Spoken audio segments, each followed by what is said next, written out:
Holy crap, this video needs a trigger warning. I'm going to cover some sensitive subject. If you're triggered by depictions of involuntary penetration, yeah, maybe skip this one. I am working on another video that's a deep dive into Superman.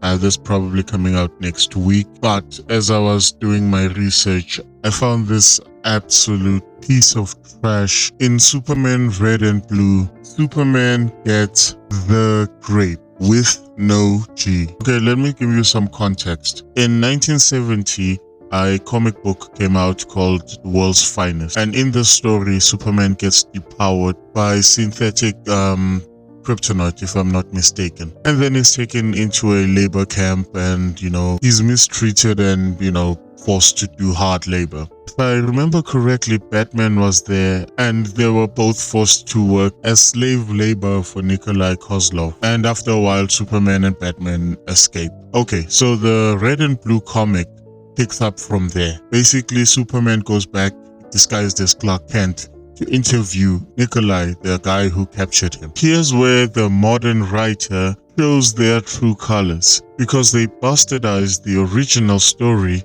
to make it more edgy. In a world that has sensitivity rights, where you're not allowed to make gay jokes, who thought this was a good idea to have Superman drop the soap, get raped for 8 months? Do you still think they hate Batman? The problem I have with modern writers is that they always try to deconstruct Superman. Let's make Superman edgier. Let's make Superman darker. And I couldn't agree more with Max Landers. He's the creator of Superman American Alien, which is a pretty good Superman story. Listen to what he has to say about this.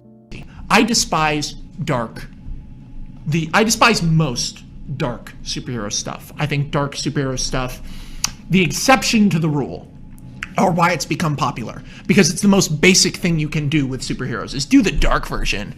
Make them zombies. Batman's old now. What if Batman killed someone? And all you do when you do that, because everyone's pitching Watchmen. Every fucking kid you talk to in a comic book store is like, what if Superman raped someone? Like that, and you're like, it's been done. Have you read The Boys? Have you read Powers? It's been done better than you could do it. It's been done better than I could do it. Watchmen. And the thing that pisses me off about DC Comics is that Marvel had a better Superman than DC Comics. Captain America is Marvel's Superman. Look at Man of Steel.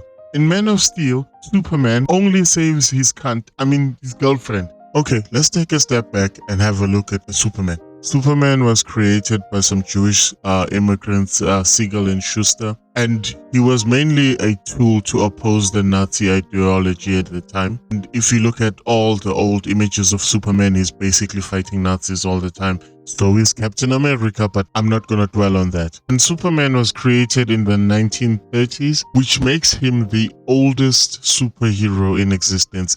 He is not just an archetype, he is the archetype. Every single superhero, every character that falls under the superhero umbrella owes their existence to Superman. If you destroy Superman, you destroy those characters as well. Characters like Batman, characters like the Punisher were all written as an answer or an extension to Superman's ideology. An example of an extension to Superman's ideology is with great power comes great responsibility. Superman is the most powerful superhero, but he does not abuse his power.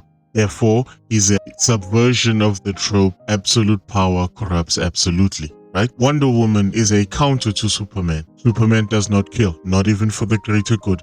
But Diana, Wonder Woman will. Okay, look, what I'm trying to get at is there are good ways of doing a Superman subversion or a dark version of Superman. For example, the Superman Red Sun, where he lands in the Soviet Union instead of Smallville. Another good one is Invincible. It's a what if Superman was evil? Or you could look at it this way, what if Superman had an evil dad? And Mark is Superman in this case. Let me hit you with some recommendations before I go. Check out Kingdom Come. It's a pretty good Superman story. Pick up the Superman American Alien. That's also another good one. And my favorite is What's Wrong with Truth, Justice, and the American Way by Joe Kelly. It's also known as Superman versus the Elite, if I'm not mistaken. Anyway, peace.